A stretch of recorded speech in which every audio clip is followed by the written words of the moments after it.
Hailing frequencies open, and welcome to Star Trek Discoverage, the live podcast that boldly goes into excruciating detail about this week's episode of Star Trek Lower Decks. I'm your host, Aaron Coker, a.k.a. Caliban, and no way is Modesto the moon of San Francisco. Oakland is the moon of San Francisco. Modesto is like the Ceres of San Francisco at best. Joining me on the show as usual is my co-host. She's also the co-host of the Generations Geek podcast, a more or less family-friendly celebration of geekdom. It's Ella Pearson. Ella, welcome back to Discoverage. Thank you. Ella, it is great to speak with you again. How are you doing? Might sound a little congested on the show, and if I do, that's because I am. Had a chest x-ray, whole thing. We're going to kick it, but until then, it just sound a little funny on the show. It's fine. It's good. Yeah, just sticking around. Persistent. Yeah. Yeah, 'tis the season Can't get rid of me. For that sort of thing, yeah, but we hope that you feel better soon. Here's something that might make you feel better from the news, of the world of news of Star Trek. Have you seen the teaser video for the Center Seat 55 Years of Star Trek? I haven't. It is a new docuseries from the producers of The Toys That Made Us and The Movies That Made Us on Netflix, and it will consist of interviews with cast and crew members from the entire Trek franchise, providing an oral history of the show. And it will consist of me crying at the end of every episode. Possibly, if they want to make it touching like that, yeah. But it looks like it's going to be kind of fun, and this docuseries has everything. They have stars from every. They have people that you'd never think they'd get. Anthony Montgomery's there. Kirstie Alley is in it. F. Murray Abraham is in it. Plus Ronald D. Moore, David Gerald. Not just the normal people, but of course the normal people will also be there. That's awesome. I've never watched like The Toys That Made Us, The Movies That Made Us. I don't think it's for your demographic, so I'm not surprised. Probably not. Yeah. I've wanted to watch, they make them about stuff that I'm interested in, so I've wanted to watch episodes here and there, but I agree with you that I'm not the target audience. It's funny because I've watched a couple of them, but not religiously, and I guess I've never watched to the end because I've never noticed that the production company is called the Nacelle Company. So it's like, obviously they were going to get around to this at some point, yeah. So it seems like that was always the end goal. Yeah, they got a lot of Netflix bucks behind this thing. It's narrated by Gates McFadden, and I don't mean to sound like an ad for it, but it sounds like it's going to be a lot of fun. That's so exciting. I can't wait for it to come out. I love it when they can get, I especially loved the DS9 one. I'm looking forward to the Voyager one by David Zapponi and crew. But I like when they can get the actors to kind of dish on each other. Not be mean, but just to kind of find out what it was like, behind the scenes. The DS9 doc was so good, too. Yeah. Just amazing. So, and Cirque Lofton's going to be in this one, as well as Will Wheaton. And so, hearing all those stories that they've had to keep bottled up for so long, just let it all out. So that's what it's called. Once again, the Center Seat, 55 Years of Star Trek, and looking forward to it coming out this fall. All right, the check is in the mail for us as far as that goes.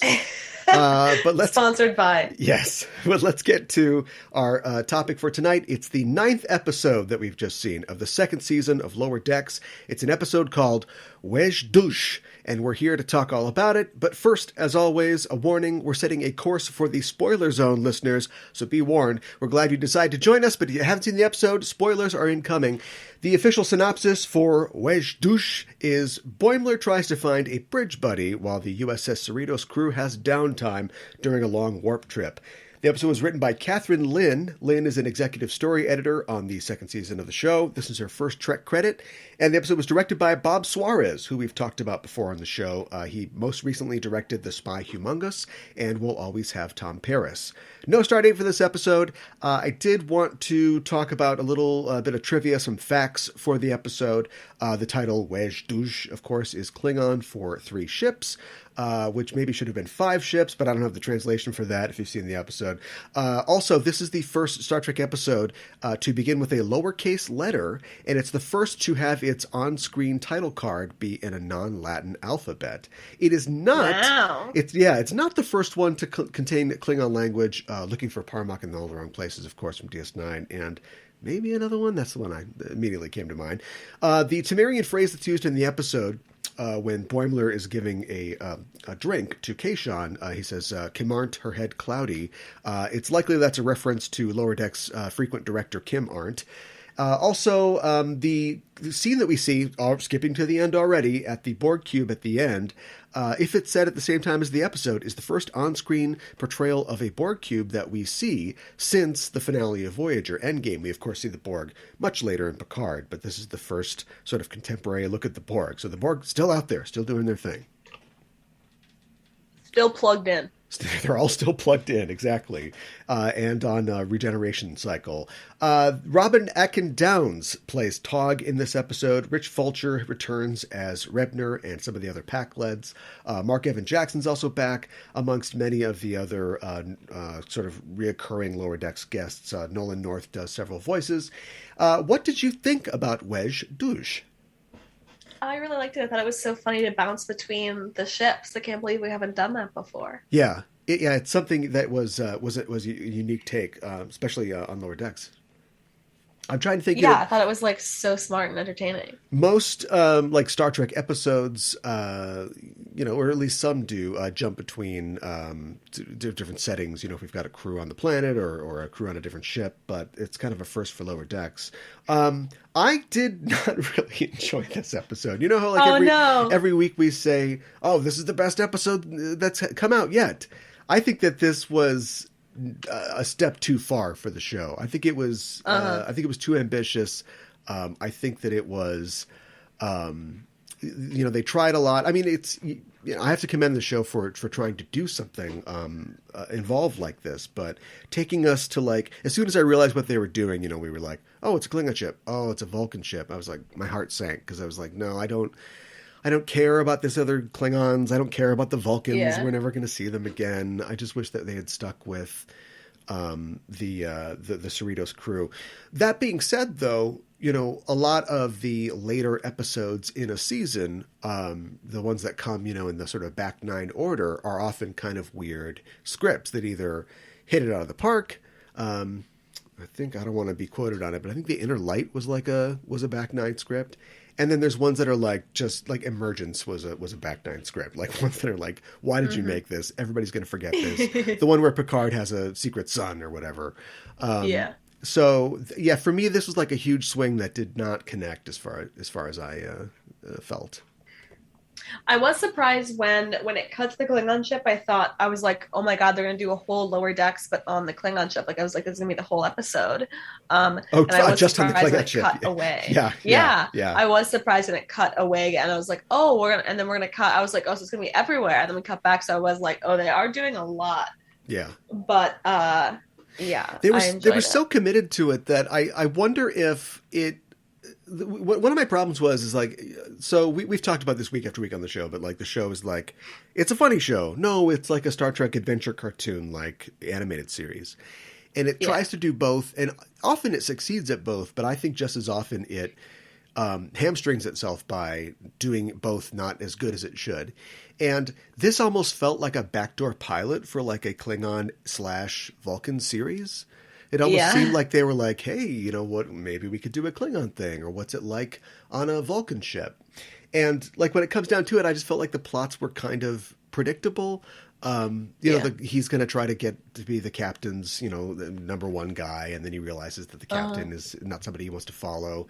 And the Vulcan thing is like she's not, people don't like her curiosity, but ultimately it saves the day, but then she still sort of is punished for it. And they just both sort of played out exactly how I kind of saw them going. And I think that like, if you want to do the humor, you need to subvert it. So if you go to a Klingon ship, you need to see that subverted somehow, in the same way that on the Cerritos, we expect our Starfleet officers to be upstanding people, and they're kind of goons, they're not always figuring it out. Like last week. Yeah, I see what you mean about that. Like, especially like the Vulcan ship. Yeah, pretty predictable. I think I was pretty shocked at the end when he said that he was going to recommend a transfer for her to go to a Starfleet ship. Yeah. Because do you think that means that she's coming to the Cerritos? I did have that thought. I wish I could remember her name. I know they said it a couple times. I just wasn't paying attention. But... Starts with a T. Yeah, I'm sure it does. But But yeah, I mean, I think that's a possibility. I think they do need to think about starting to add new crew members if we're going to go forward. Like one of the things I really like about season 2 is that I feel like we're getting to know people better now. Like in the same way that O'Brien was just that curly-headed guy who's an extra, and then after season 2, 3, you're like, oh, it's O'Brien. Like you're starting to get to know Billups and people like Shax and stuff like that. So yeah, this is add a rebellious. She's the Ensign Ro, but she's a Vulcan instead of Bajoran. She's kind of rebellious. That's what we need. Short brown hair. I do really like her. I hope that she comes to the Cerritos because, well, obviously I'm just, biased because I already, like, Vulcans are my favorite already, but I think she'd be so funny with, like, Mariner. Yeah. What did you think about the... T'Lyn. What did you think about the depiction of the Vulcans and T'Lyn's ship? Because we don't get a lot of looks into the world of the Vulcans, except in Enterprise. Yeah. I guess I kind of agree with you that it was pretty, like, predictable. Like, they're kind of dry, But I did like, just, like, the dialogue between them that was, like, seemed to be a little bit more casual. Like, is anyone free for chess later? And she's like, no, I'm working. And then he's like, I am available for chess later. Like, that's funny. Yeah. He's like, I can do chess. Yeah. Or when that same guy, like, leaned over and was like, you're not acting like yourself. Everyone can see it. Like, just like that sort of casual, like, crewmate dialogue between them. I had fun seeing. I almost wish it was longer, but I definitely think that you're right to say that it was, like, predictable because it was like, oh, the Vulcans are being dry. And she's like, no, I don't want to meditate. I want to work. And they're like, whoa! Right, yeah. Yeah, it's weird because don't be crazy. They reminded me of Enterprise Vulcans, which would be, over 200 years ago. And let's face it, the Vulcans have been spacefaring for a long time. I don't think that they're going to be that much different than they are from Enterprise. But at the same time, I'm like, are they still like, are they still yelling at like younger Vulcans for thinking out of the box and things like that? Is that really like they just seemed one note? It reminded me a bit of that scene in JJ Track when Spock is in front of the dudes from the school. Yeah, the Vulcan. Do you know what I'm talking about? Science, the High Command, yeah. Yeah. And he's like, God, what's the line? He's like a little sassy, but in like a Vulcan way. Yeah. I don't want to go there. I want to go to Starfleet. Exactly. Yeah. Like a little one note, but still satisfying. Maybe not as satisfying. Maybe that line in JJ Shark was a bit more satisfying, but that's also just me. Vulcans are my favorite. They always have been. So I'm going to be pretty happy with whatever I'm delivered on that front, I think. I also thought that, like, are the Klingons still really stabbing each other in the back and doing all that stuff? Like, I'd really hope that, the ascension of Martok and just everything that happened after the end of the Dominion War, and I kind of hope that they had been being a little more, I don't know, a little open-minded about stuff. But it is true that their captain is, like, he was a bad guy from, like, the beginning. Like, he was always going to take this in a bad direction. But it's like, and they're really just thinking about, like, today's a good day to stab the boss. Yeah. Don't you kind of like the idea, though, that it ends like literally a lower decker? It's just like, well, I guess I'll kill the captain. I guess that's how you'd get up. Him. Yeah, I guess that's how your promotion would come. Isn't that, like, great? Yeah. Boimler's like, at the beginning, he's like, maybe he'll promote me to first officer if I impress him. And then he's like, this guy's got to go, and I'm going to take him out. Yeah. You know? And he was kind of the Klingon Boimler, and the Vulcan was kind of the Vulcan Mariner a little bit. Yeah, oh, for sure. When she did the walkout, live long and prosper. 100%. She just forgot to do the sarcastic hand gesture. Yeah. I like that it's canon that Klingon blood is purple again. That was funny. Lord X is canon, then that's they got Pepto-Bismol blood. We all know that's true. Don't try to hide it.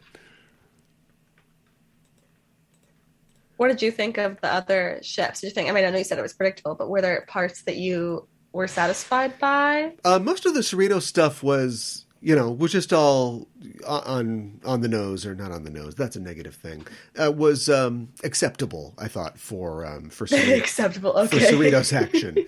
Like, I like the idea of, all right, so nobody's going to kill us this week, but are we going to end up killing each other because we're so desperate to like find something to do? And so having Mariner and her mom play Star Trek Clue, I guess, which I can't. Oh my god! I can't believe Star Trek Clue doesn't exist. They have Big Bang Clue. I need it. Where is it? Yeah, but let's see some Star Trek Clue.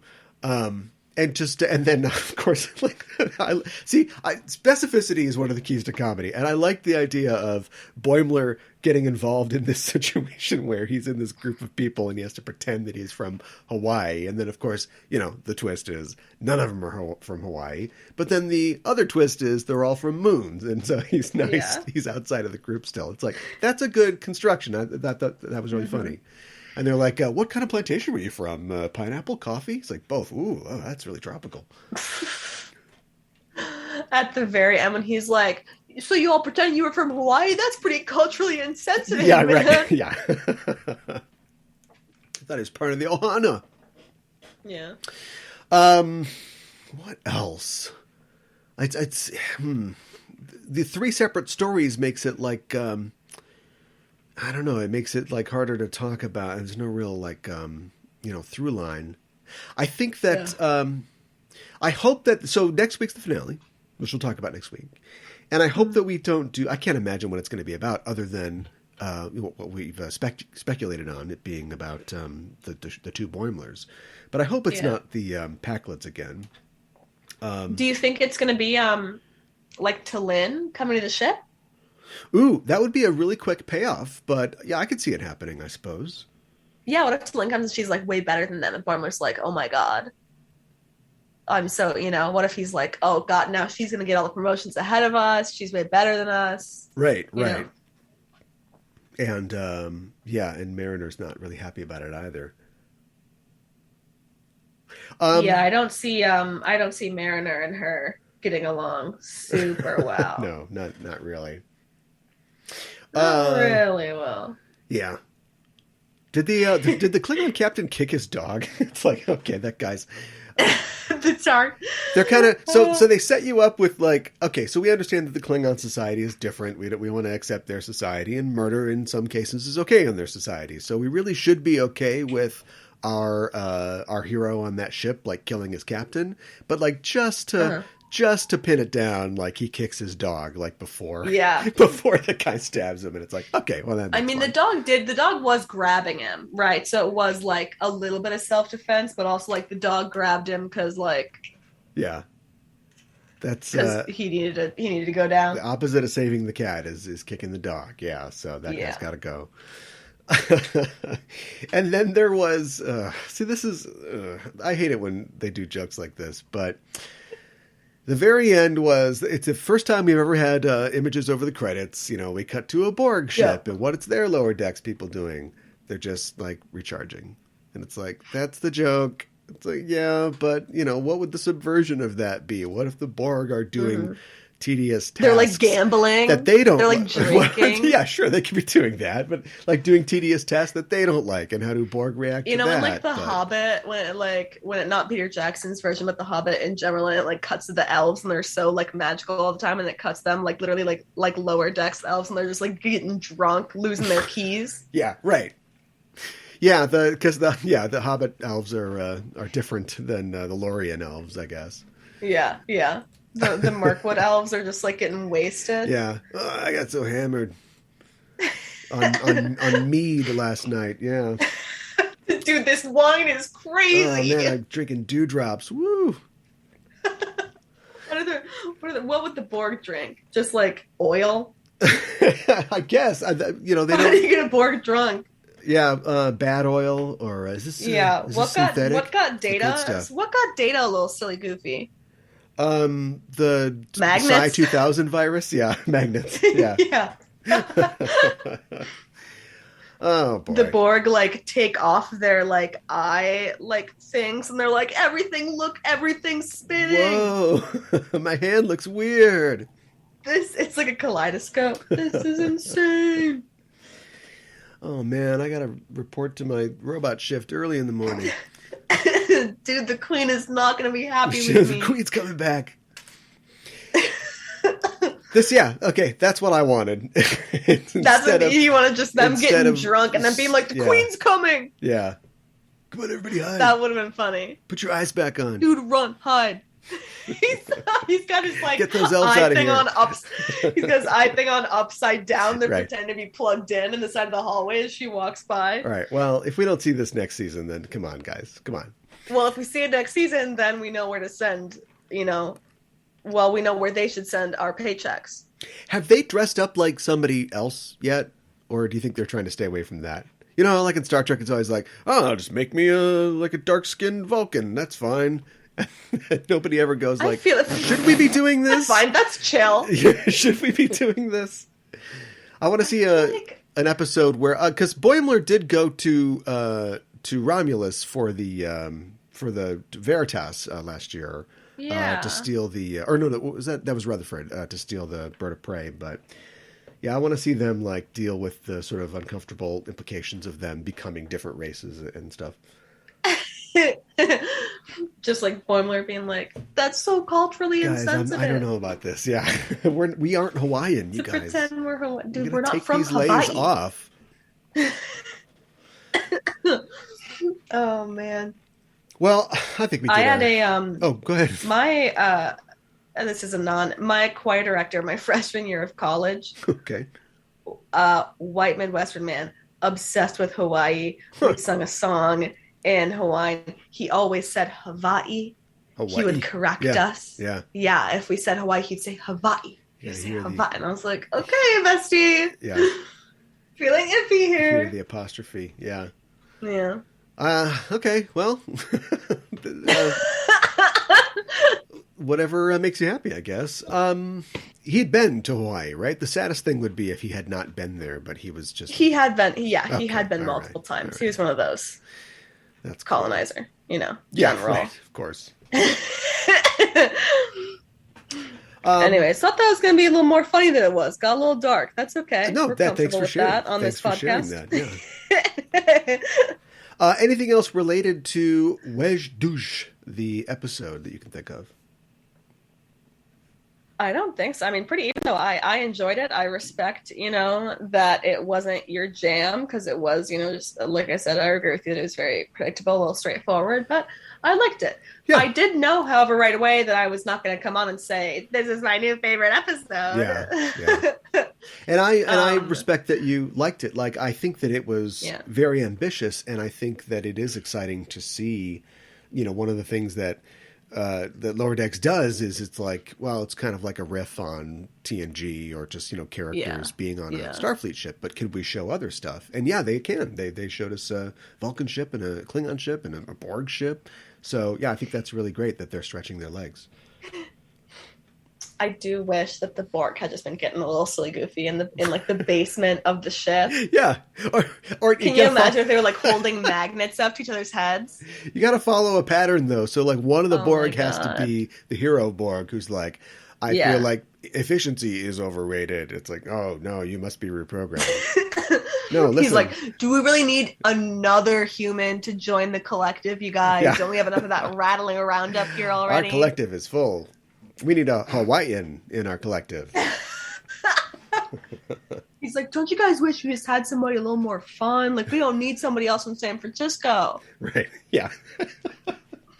That's a good point. Like, there must be a real San Francisco culture then in Starfleet. Yeah. Do you think anybody from the Midwest has ever been like assimilated and then suddenly they all like know how to make lefse? Right. Yes. Yeah. All the Borg just one finger wave at each other as they pass in the corridors. Yeah. They're just like, nope. All the how to speak Minnesotan jokes. I actually think it's kind of silly that they maintain that every single Starfleet officer goes through Starfleet Academy in San Francisco, California, on Earth. Like, think of the millions of people that must be in Starfleet and the many, many, many races. Millions? Don't you think? How many? What do you think the population? I don't know. What do you think the population of the galaxy is? Of the galaxy? Yeah. And I don't mean like non-contacted races. I mean like, all those quote unquote civilized races, Federation, Romulan, Empire, Klingons. It's trillions, right? I guess it is a lot. So there has to be But thousands in Starfleet, though? There's got to be thousands of ships. I mean, there's thousands of ships in the American Navy, so there must be like hundreds of thousands of ships to cover all that space, and then you would need millions of officers to be on those thousands of ships. So they can't all go do 4 years, in San Francisco. There's no way. They must take correspondence courses, or there's academies on other planets, the U of Vulcan or whatever. Zoom, Starfleet courses. Distance learning, yeah. They're like, no, actually, I went through, I did distance learning, so it was on Zoom, and everyone else is like, oh, cool.